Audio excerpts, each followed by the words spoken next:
স্বাগতম তাসলিমাস কুকিং হোমে।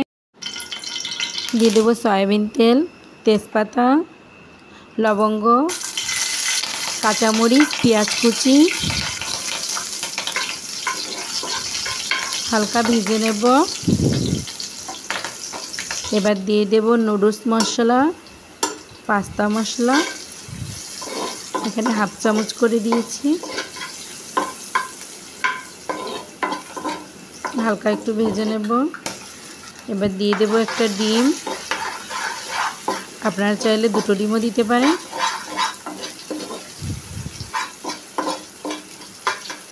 আমি ডিমটা ঝুরি করে ভেজে নেব।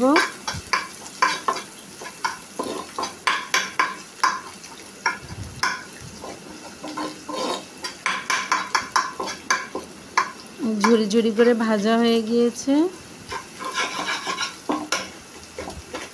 এবার এতে দিয়ে দেব আমি 1 চা চামচ সয়া সস,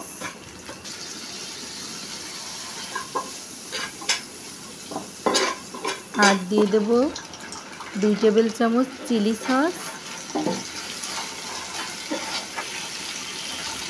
দিয়ে দেব আগে থেকে সেদ্ধ করে রাখা বরবটি এবং পাস্তা।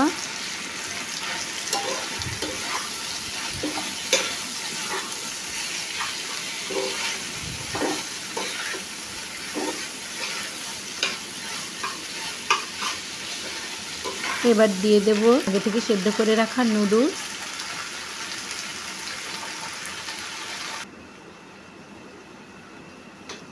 পরিমাণ মতো লবণ,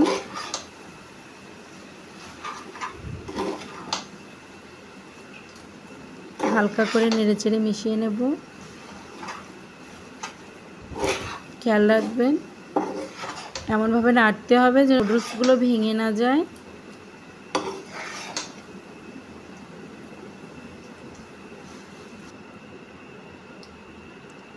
এ পর্যায়ে দিয়ে দেব 2 টেবিল চামচ ঘি। নেড়েচেড়ে মিশিয়ে নিলেই তৈরি হয়ে যাবে মজাদার একটি নাস্তা। পাস্তা এবং নুডলস বাড়িতে তৈরি করে খেয়ে দেখবেন, অনেক মজা লাগে। যাকে বানিয়ে খাওয়াবেন সে অনেক প্রশংসা করবে, আর কাছের মানুষকে বানিয়ে খাওয়ালে তো কোনো কথাই নেই। ভিডিওটি ভালো লাগলে সাবস্ক্রাইব করে পাশেই থাকবেন। আজ এই পর্যন্তই। আল্লাহ হাফেজ।